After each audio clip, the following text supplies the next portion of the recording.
But one of the characteristics of Lord Ram, which made everyone feel this wonderful euphoric ecstasy, was, and we had some experience of this when Srila Prabhupada was here. For every person, and when I say person, I'm not just referring to the humans. We're talking about the beasts, the animals, the birds, anyone, insect, reptile, aquatic, plants, trees, blades of grass. Everyone had a sense of consciousness that Lord Ram is my father. As the head of the kingdom, he is like the father of everyone.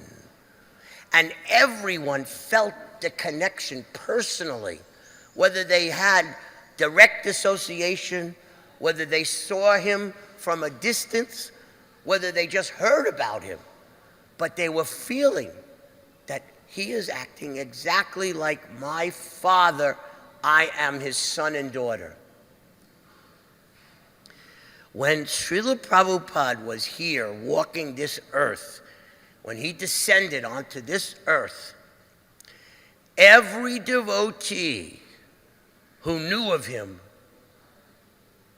whether they were physically in his presence closely or from a distance, it didn't matter. Every one of those devotees felt directly a love that this is my father, even if they never even saw him. How is that possible? If you speak to any devotee initiated by Prabhupada, disciple of Prabhupada, they will tell you, whatever country, whatever part of the world, makes no difference. They saw Prabhupada a lot, a little, or nothing at all. They all described the same emotion. It didn't matter if you were physically in his presence or not. The emotion was entered into the heart by his being on this earth. And every devotee around the whole world felt just like you walk outside in any country, the sun is over you. You feel the sun. That one sun, everyone on every country, every city, they are feeling it. And so it is with a pure devotee like Prabhupada. And of course, as the representative of Krishna, he's manifesting this quality. And this is what it was like when Lord Ramachandra reigned on this earth. Everyone felt direct connection, love. I'm cared for, I'm protected. They just felt so secure, so safe. There wasn't the slightest thing in the whole universe that caused them any fear. That's Ram Raja. So in case someone asks or tries to define, what does it mean? We all want to go back to Ram Raj. How can we do that? Well, that is the incarnation of God causing this to happen. And there is a way in Kali Yuga that this can actually be re-established. But let's finish reading this purport.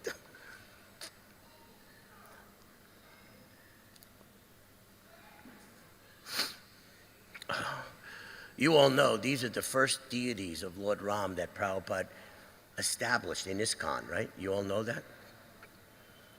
You know the story how this happened. All right, it was after we had gotten the land and had the big battle with the Nayar family and finally won. And once that battle was over, we had to start building right away before it could be challenged again by some relative or whatever. So Srila Prabhupada wrote us a letter in Los Angeles. Actually, I have to go back a step. Even before this letter. This story, I think I told this last year, but it was told to me for the first time by Sriman Surabi Prabhu, who is Prabhupada's architect, the architect of ISKCON temples. About 2 years ago, before he left the world, he came to New Dwarka for the very first time. New Dwarka is a temple in Los Angeles. New Dwarka and this temple are sister temples. Do you know that?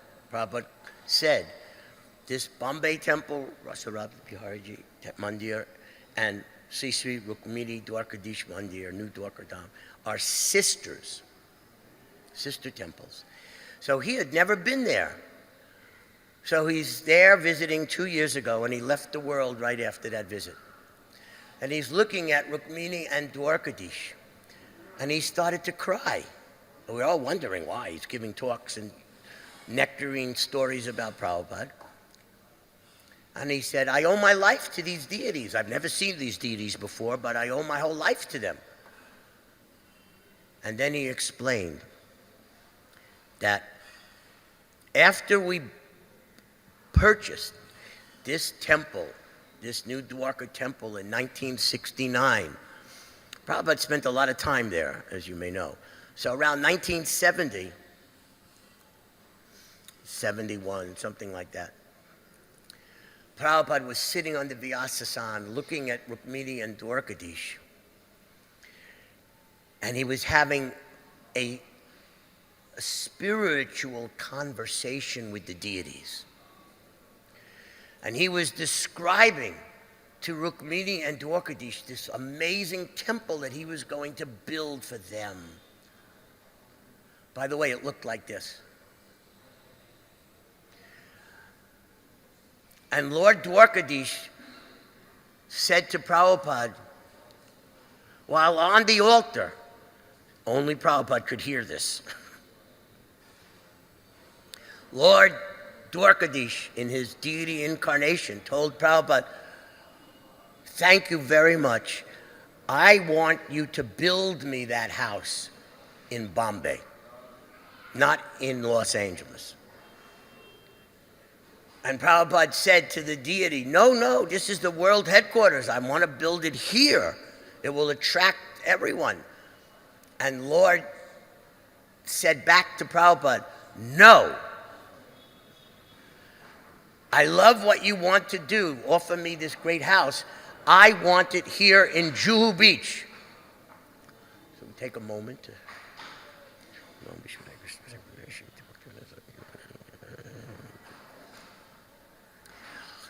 So in an argument with Krishna, Krishna wins. And Srila Prabhupada said, okay. So now that was in the early 70s. Now 1975 was a very momentous year. You know about 1975, it was one of the most special years in Prabhupada's lifetime. He had just finished translating one volume of Chaitanya Charitamrita every 3 weeks. Boom, boom, boom, boom, boom, boom, until there were 17 volumes, non-stop. By the way, unlike every other author, including the ISKCON authors, who go away on sabbatical seclusion in order to concentrate and write, only Srila Prabhupada doesn't have to do that. He just waits for everyone to be asleep. And when no one is bothering him, then he writes. And produced one volume every 3 weeks till 17 volumes. So 1975 comes, and there's these 17 volumes waiting to be printed, which was going to take all the resources of the BBT. But Prabhupada wrote us a letter saying, now I am signing a contract with a general contractor. Now I have to build this house, this temple for the deities, for Lord Ram and Sita and Radha Rasa Biharji and Gauranga. So from America, you have to send me, $80,000 is, in today's money, what, 800,000 rupees? 10 to 1? About. Anyway, but the money back then was 1/10 the value of what it is today. Can you imagine how much money Prabhupada was asking? But the BBT had a formula. You print books and you sell them to the temples as low price as possible. And the money comes in, you divide it 50% for printing again, another 50% for giving out loans for temple construction. So when this letter came, we asked Prabhupada, are we supposed to stop giving all the loans? He said, no, this is extra. 80,000 US dollars every month for 1 year, this is extra. Oh, really, extra? So we have to double book distribute. We have to do something. What else can we do? So 1975 was the year we printed the 17 volumes of Chaitanya Charitamrita. We had the biggest book distribution ever, and we doubled book distribution, and all the extra money came here because Prabhupada lost that argument with Rukmini and Dwarkadish. So that is how this amazing temple became manifest, and it was part of divine arrangement of Lord Ram, Sita and Ram, because, as we know, Krishna is non-different from his name. If you chant his name, he's there. And if you chant offenselessly, you feel God is right in that sound vibration. He's there. Krishna is non-different from his form. So when you see these beautiful deities, God is right in them. There is no difference. Krishna is non-different from his paraphernalia. Krishna is non-different from his dham. This temple, we may think this is a separate thing from Krishna, from Lord Ram, from Sita and Ram.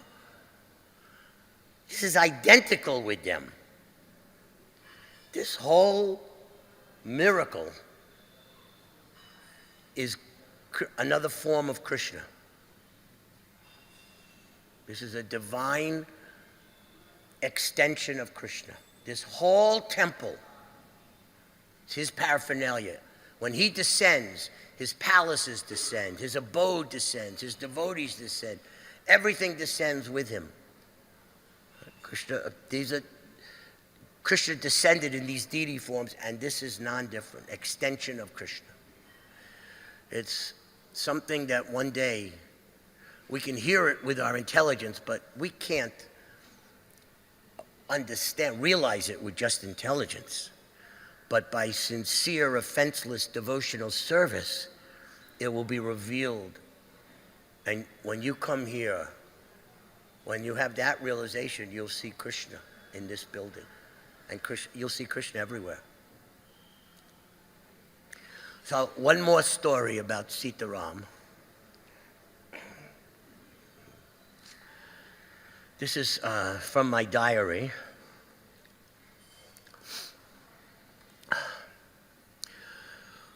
When I was traveling with Prabhupada at the beginning of 1977, we were talking about this deity, Sita and Ram. And Prabhupada kept describing Sita Devi as the goddess of fortune.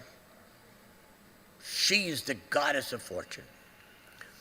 And he kept using an example, Sita and Ram, the goddess of fortune and Lord Ram.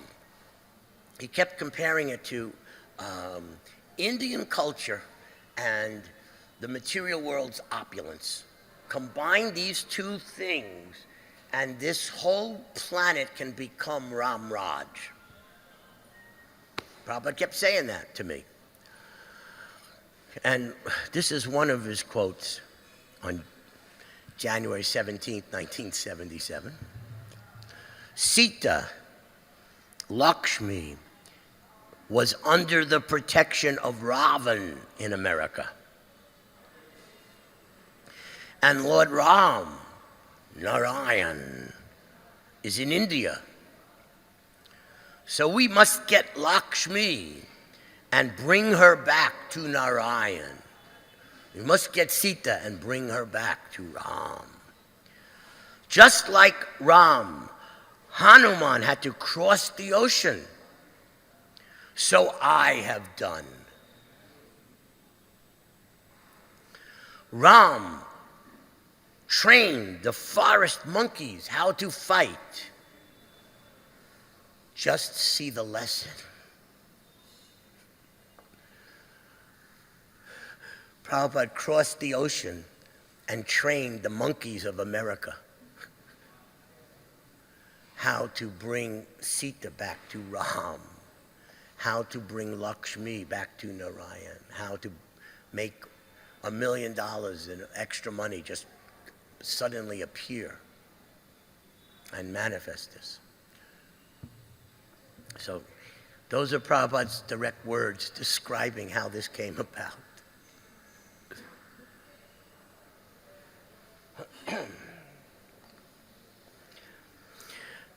Yes, even monkeys can become Krishna conscious in the presence of Ram.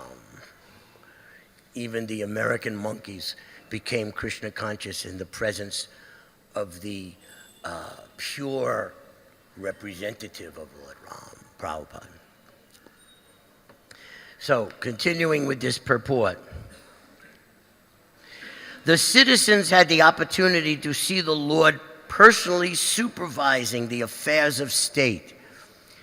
He was not a sleeping monarch, as we can understand from his activities in sending his brothers to see to affairs outside the capital and punish anyone who did not obey the emperor's orders. This is called Higvat Vijay. The citizens were given all facilities for peaceful life, and they were also qualified with appropriate attributes according to Varnashram. As we have seen from the previous chapter, Varnashram or Gunanvita, the citizens were trained according to the Varnashram system. A class of men were Brahmins. This has nothing to do with what your birth is. Nothing to do with birth. It's only to do with training and what your qualities are, what your propensities are. Nothing to do with your birth. Brahmin can come from any family, truly, in the pure Varnashram system. Otherwise, how could Srila Prabhupada go to the land of Malechas and Yavanas and turn them into Brahmanas? It's not based on birth. There was nothing Brahminical about the birth of the early devotees. Excuse me. A class of men were Brahmins. A class of men were Kshatriyas. A class were Vaishyas. A class were Shudras. Without this scientific division, there can be no question of good citizenship. Because the real meaning of Brahmin, Kshatriya, Vaishya, and Sudra is, as they work, it is for God. Every task, every trade, every craft, every performance of any kind of work was for God. That's Varnashram, that God-centered. That's the meaning of it. The king, being magnanimous and perfect in his duty, performed many sacrifices and treated the citizens as his sons. And the citizens, being trained in the Varnashram system, were obedient and perfectly ordered. The entire monarchy was so opulent and so peaceful that the government was able to sprinkle the streets with perfumed water. So walking on the streets, every little street and alley is scented perfume aromas are pouring out of this little walkways of the entire Ayodhya. Amazing. That's not even talking about the palaces and the homes made of jewels and the roads made of jewels. This is just what they smelt like. What to speak of other management? Since the city was sprinkled with perfumed water, we can simply imagine how opulent it was in other respects.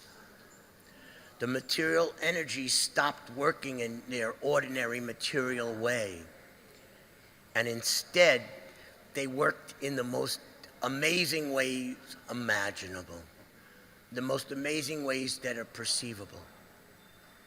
That's what happens when everything is God-centered. Why should the citizens not have felt happy during the reign of Lord Ramchandra?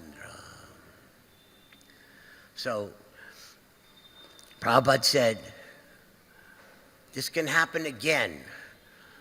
First of all, you don't have to wait for the next incarnation.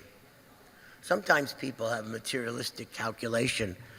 Oh, we have to wait so long, another incarnation, or not coming for a long time. That's not what the Srimad Bhagavatam says. The Srimad Bhagavatam says the incarnations of Krishna are coming constantly, endlessly, continuously, like waves of an ocean, one after another. You don't have to wait. They're always coming. And in this age of Kali, Krishna has descended in the sound of his name. And Krishna has descended in the pages of these books. You want to feel Krishna? Just immediately sing his name. You want to have Krishna penetrate into your heart? Just open this book. Oh, what was it like if I could have just been with Prabhupada? Yes, I have to tell you that when Prabhupada was walking this earth, from the very first time you chanted, oh, Krishna's in the name. You knew it. Imagine that. You want to feel what that's like? He's in every word of every page of his books. You can associate with Srila Prabhupada every day of your life. Just open these books and read them and drink in his words into your heart. You'll feel him. In the same way that those who saw him felt him, even more intensely you could feel him, because he's put all of his potencies in these words. Prabhupada's words were not just for a certain time and a certain place. Prabhupada told us, my books will act like the law books for human society for 10,000 years. You know, we don't know the future 20, 30 years from now. And everyone has all these predictions. This will happen, that will happen, environment, war, this, that. When Prabhupada was concentrating on choosing the words to write his books, which is why we all had to be asleep and not bothering him, when he was in his samadhi, his pure meditation of choosing the words of his books, he was choosing words that would have relevance for thousands and thousands and thousands of years to come, and relevance immediately, all at the same time. Could you imagine that type of concentration where Krishna empowered him to choose such words that in 100 years they'll be just as valuable? 1,000 years, they'll change one word. Do not change one word and they'll be valuable for 10,000 years. So you want to see what it was like to be with Prabhupada? Here he is for all of us. So we can stop here. Does anyone have any reflections or questions or anything anything they'd like, corrections, anything. Additions. Hare Krishna. Hare Krishna. Hare Krishna back. I have a question, can I ask? Thank you very much for your wonderful memories of Srila Prabhupada. My question is, when a person like me, he comes to ISKCON, I see big temples, big festivals, thereafter I dedicate it. But people like you from America, they never saw anything like this in the beginning days of ISKCON. So what inspired all of you to dedicate Srila Prabhupada, an old person, in those days?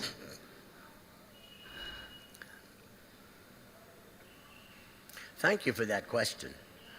But I can tell you that Prabhupada is a descending avatar, a pure resident of Goloka Vrindavan, who walked this earth.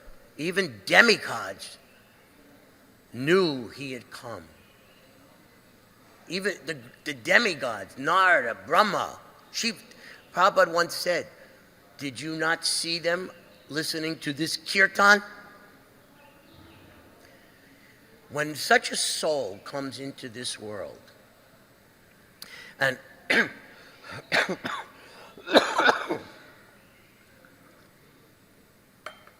should remember this when you read Chaitanya Charitamrita, the greatest literature in the universe, by the way, Sri Chaitanya Charitamrita. Nothing could be greater in the whole universe than that. But from what we saw with Prabhupada, you can understand the Chaitanya Charitamrita. Here you have someone coming down into this material world. The sound vibrations that came from him, the current, the potency of those sounds, were not limited to a place.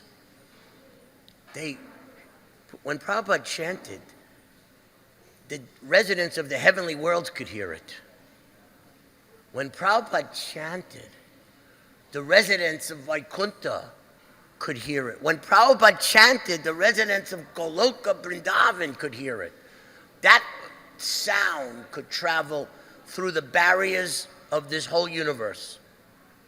And so when you read in Chaitanya Charitamrita, these singers are chanting in kirtan parties in front of the Rath Yatras. These are not ordinary singers. These are the most amazing singers from the spiritual world who came down, and their vibration is heard all over the not just the universe, not just Vaikuntha realms, infinite realms of Vaikuntha. So that's what happened when Prabhupada was here. It didn't need big temples even or festivals.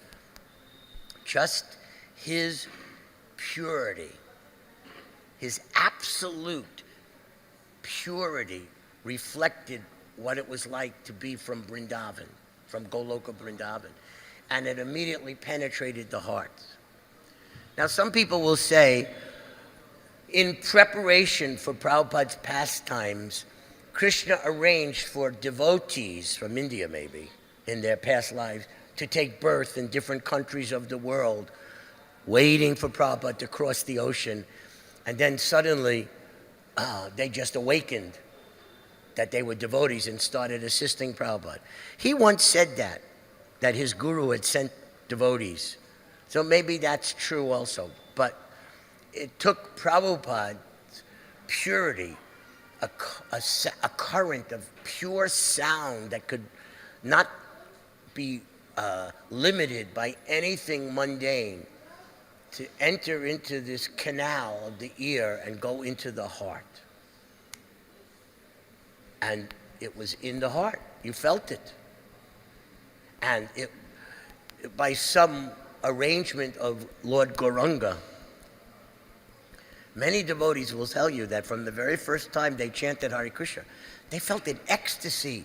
Like they didn't have to wait years and years and years of chanting it. Like the very first time they chanted, they felt it. The very first time they chanted, oh my God, Krishna's in this sound. They were like losing them It made you lose your mind to experience it.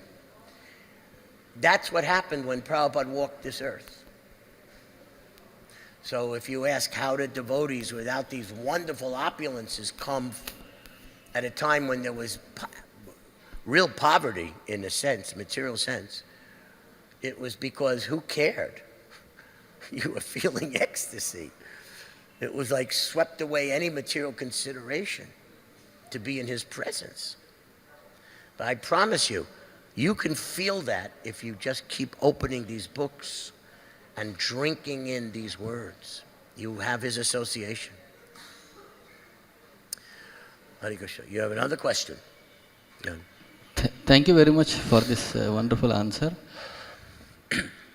My next question is, you are among those few chosen devotees who had the good fortune to associate with Prabhupada at maximum time.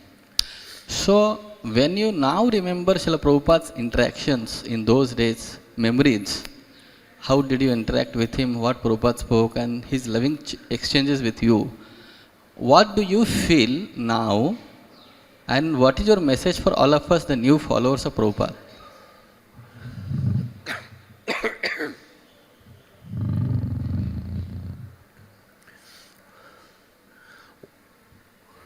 One time, I just read this recently, a memory from a great saint, Srimati Jamuna Devi. We hear her chanting in the mornings, every temple. So she recorded some chanting, bhajans. And Prabhupada once was in the car with her, telling her, you mixed up the words. Bhaja Hure Mana, not Bhaja Mana Hure. You recorded it wrong, he said. And she said, I was so embarrassed what to do and what to do and what to... And Prabhupada said, it doesn't matter.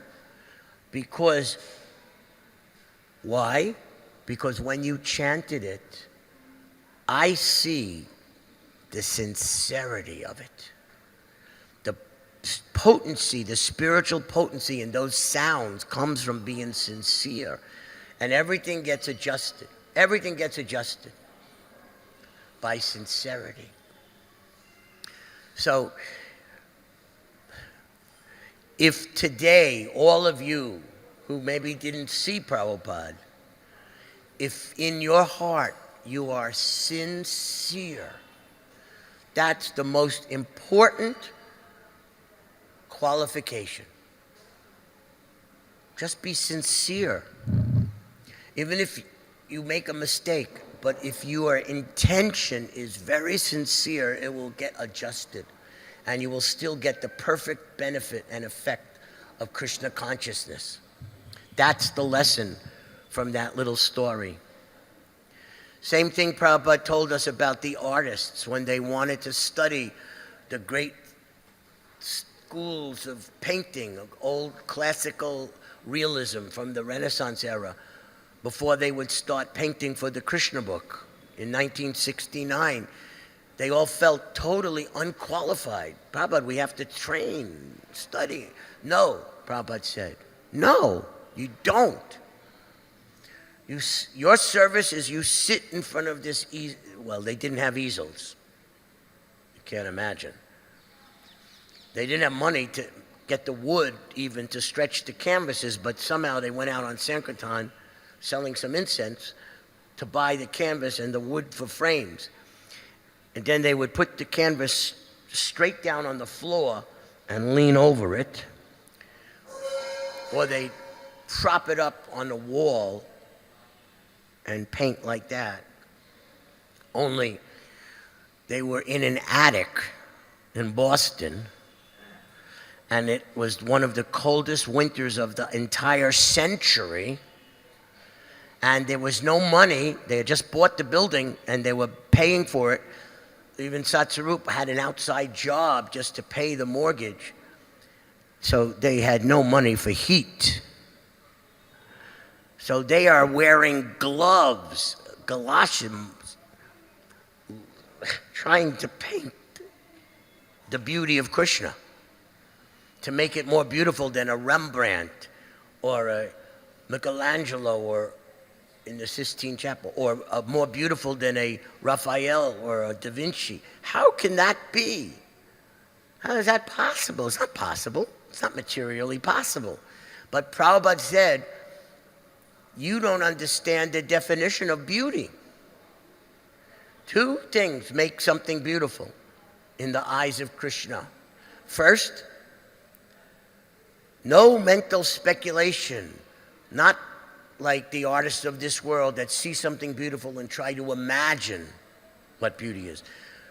You get it from Shastra, absolute knowledge, authorized knowledge from Shastra. That makes it beautiful. And then, the other thing that makes it beautiful, Prabhupada said to the artist, was sincerity, just bhakti. You don't have skill. And that will make you feel desperate. Like, I'm so unqualified. This is impossible. Krishna, Krishna, help. And chant Hare Krishna in desperation, totally in anxiety for 8 hours a day, 7 days a week. And if you chant like that, Prabhupada said, your painting will come out beautiful. And the Krishna book paintings came out beautiful. No training, just anxiousness, being anxious, being desperate, being sincere to please Krishna, having that bhakti. You just have to have that one qualification, then it doesn't matter 100 years from now, 1,000 years from now, you will get the full effect of Krishna consciousness. Even if a pure devotee is not as walking the earth, he's here with you, guiding you as a Siksha Guru. Just be sincere, be anxious, be desperate. Krishna, take over, use me.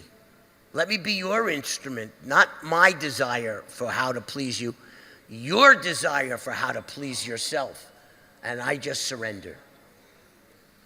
That mood makes you qualified in any generation, in any time, in any place for Krishna to enter your heart. Confirmed